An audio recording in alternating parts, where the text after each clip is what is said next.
pembelajaran bersama Ustazah ya. Masih ingat tidak pembelajaran kemarin apa? Kita sudah belajar tentang kehidupan sosial budaya masyarakat yang ada di negara-negara ASEAN. Sekarang kita akan membahas tentang muatan PPKN. Kita pakai buku pena ya, halaman 10. Buka dulu ya. Hari ini kita akan belajar tentang penerapan sila pertama dan kedua Pancasila dalam kehidupan sehari-hari. Sebelum kita masuk materinya, Ustazah mau mengingatkan lagi, kita kan sudah lama nih tidak upacara, tapi masih ingat kan 5 sila Pancasila yang biasanya kita dengar dan kita ucapkan pada upacara bendera. Nah, kita ulang sama-sama ya. Pancasila, sila pertama, ketuhanan yang Maha Esa. Kedua, kemanusiaan yang adil dan beradab. Ketiga, persatuan Indonesia. Keempat, kerakyatan yang dipimpin oleh hikmat kebijaksanaan dalam permusyawaratan perwakilan. Dan kelima, keadilan sosial bagi seluruh rakyat Indonesia. Nah, yang akan kita bahas di sini adalah dua sila pertama dulu. Jadi sila pertama dan juga sila kedua. Penerapan sila pertama dan sila kedua dalam kehidupan sehari-hari. Pancasila merupakan dasar negara Republik Indonesia. Nilai-nilai dalam sila-sila Pancasila adalah pedoman berbangsa dan bernegara bagi rakyat Indonesia. Dengan mengamalkan sila-sila Pancasila, diharapkan rakyat Indonesia itu bisa hidup dengan rukun, dengan damai, dan juga sejahtera. Nah, kita akan membahas bagaimana penerapan sila pertama dulu ya. Nah, pada ketuhanan yang Maha Esa. Nah, sila pertama ini mengandung makna bahwa bangsa Indonesia bertakwa kepada Tuhan yang Maha Esa. Selain itu juga menunjukkan bahwa bangsa Indonesia ini adalah bangsa religius. Karena di Indonesia ini ada 5 agama yang diakui oleh negara, yaitu Islam, Kristen, Hindu, Buddha, dan juga Konghucu. Nah, di sini ada nilai-nilai yang terkandung dalam sila pertama Pancasila. Yang pertama, bertakwa kepada Tuhan yang Maha Esa. Jadi apapun aturan yang ada di agama masing-masing harus dilaksanakan. Baik itu agama Islam, Kristen, Hindu, Buddha, dan juga Konghucu. Kita ambil contoh aja di agama Islam. Kita harus melakukan sholat 5 waktu, puasa, dan yang lainnya. Kita harus melakukan itu. Berarti kita bertakwa kepada Tuhan yang Maha Esa. Lalu yang kedua, mensyukuri segala yang ada di alam semesta yang merupakan anugerah Tuhan. Jadi apapun yang ada di lingkungan sekitar kita, kita syukuri.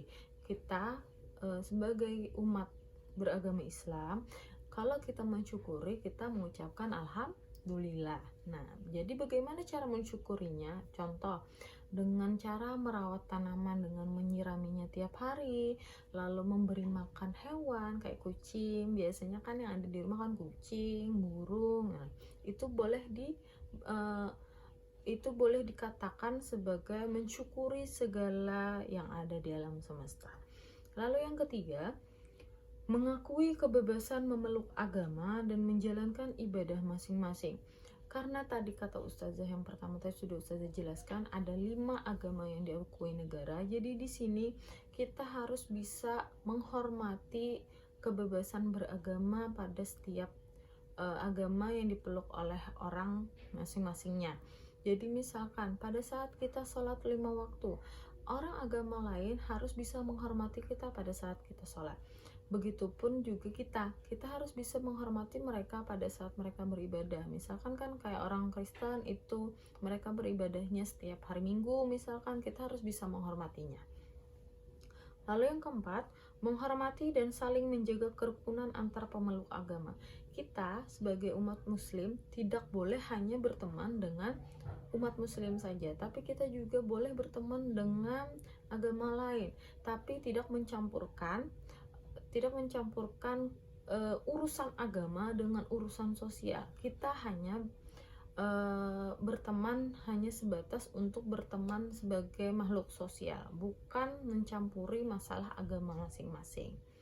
Nah, lalu kita lanjutkan ke sila kedua, yaitu kemanusiaan yang adil dan beradab. Nah, sila kedua Pancasila ini mengandung makna adanya pengakuan terhadap persamaan derajat antar sesama manusia dan bahwa setiap warga negara memiliki hak dan kewajiban. Ada yang namanya persamaan derajat. Jadi tidak ada lagi pembeda antara laki-laki dan perempuan, tidak ada lagi pembeda antara orang kaya dan orang miskin, tidak ada lagi yang membedakan antara kulit putih dan juga kulit hitam. Nah, itu namanya diskriminasi. Jadi kalau kalian melakukan bisa menghormati semuanya, bisa melakukan yang namanya persamaan derajat, berarti kalian bisa disebutkan bahwa kalian sudah menerapkan kemanusiaan yang adil dan beradab. Selain itu juga memiliki hak dan kewajiban. Memiliki hak dan kewajiban di sini berarti apapun yang kalian inginkan, kalau kalian ingin mendapatkan hak kalian, kalian harus bisa melaksanakan kewajiban terlebih dahulu. Berikut nilai-nilai yang terkandung dalam sila kedua Pancasila. Yang pertama, mengakui persamaan derajat antar sesama manusia. Mengakui persamaan derajat seperti yang sebelumnya Ustazah jelaskan tadi. Jadi tidak ada lagi perbedaan antara laki-laki dan perempuan. Oh, laki-laki itu lebih kuat daripada perempuan, tidak ada. Sama. Laki-laki dan perempuan itu sama. Lalu orang kaya dan orang miskin juga mempunyai persamaan, tidak ada pembeda sama sekali. Lalu tidak ada diskriminasi kulit dan yang lainnya. Lalu yang kedua, mengakui persamaan hak dan kewajiban antar warga negara. Nah, ini hak dan kewajiban. Kewajiban itu adalah tanggung jawab yang harus kalian lakukan sebelum kalian mendapatkan hak kalian. Sebagai contohnya, supaya kalian mudah memahaminya, kita ambil contoh aja di sekolah. Kalian kalau ingin mendapatkan ranking 1 itu adalah hak kalian semuanya. Tetapi kalian harus melakukan kewajiban kalian dulu, yaitu belajar dengan giat, belajar dengan rajin untuk bisa mendapatkan hak kalian, yaitu ranking 1 itu tadi. Lalu yang ketiga, mengembangkan sikap tenggang rasa. Sikap tenggang rasa di sini berarti menghormati, menghargai sesama manusia. Lalu yang keempat, saling menyayangi sesama manusia. Saling menyayangi berarti tidak saling menyakiti sesama manusia, tidak senang berkelahi dengan temannya. Nah, itu berarti kalian saling menyayangi. Lalu yang kelima, gemar melakukan kegiatan kemanusiaan.